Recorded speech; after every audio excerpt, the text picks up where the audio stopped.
Hello everyone आशा करूँ आपनालोक सकलो भाले आछे कुशले आछे स्वागतम जनाइछो मोर अन्य एटी भिडिओले। আজি হৈছে ডিসেম্বৰৰ 8 তাৰিখ। আজি আমি আহিছো শিৱসাগৰৰ নাওজিৰাত অৱস্থিত অগ্নিনাভ সিংহ মন্দিৰলৈ। বহু দিনৰ পৰা ইয়ালে আহিম বুলি আমি আহিব পৰা নাছিলো।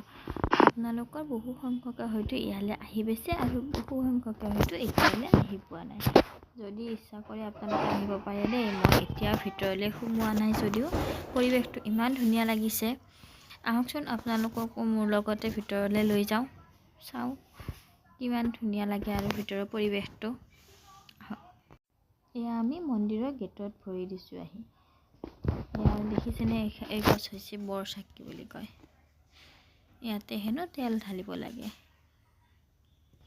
আৰু এয়া হৈছে আমাৰ নন্দী মহাৰাজ, কি ধুনীয়াকৈ বহি আছে চাওকচোন। এতিয়া আমি এয়া লাইনত থিয় হৈছোঁ চাওকচোন। এয়া মোৰ ছোৱালী। এয়া আমি লাইনত থিয় হৈছোঁ এতিয়া। ইয়াতে আহি এটা বস্তু ভাল লাগিছে কি সকলো বস্তুবিলাকে ইয়াতে পুৰা চিষ্টেমেটিক হৈ গৈ আছে।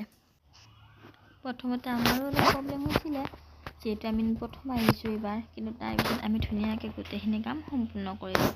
মানুহে কয় নহয় বিশ্বাসে মূল ভেটি বুলি, গতিকে আপোনালোকে যদি বিশ্বাস কৰে ইয়ালৈ আহিব পাৰে, বা হয়তো কিছু সংখ্যক আগতে আহিয়ে গৈছে আৰু যোনে এইটো বাবাক বিশ্বাস নকৰে সেইবিলাকে মোৰ ভিডিঅ'টো স্কিপ কৰিব পাৰে।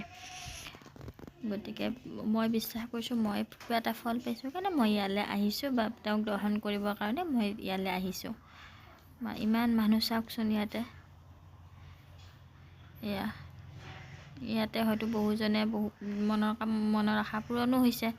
গতিকে এইটো বিশ্বাসটো আপোনালোকৰ নিজৰ কথা।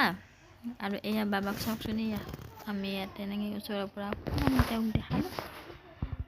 আৰু ধন্যবাদ দেই মোৰ ভিডিঅ'টো চাই থকাৰ বাবে। যদি ফেচবুকৰ পেজত চাই আছে তেতিয়া এইটো মোৰ পেজটো ফ'ল' কৰি দিব। Thank U.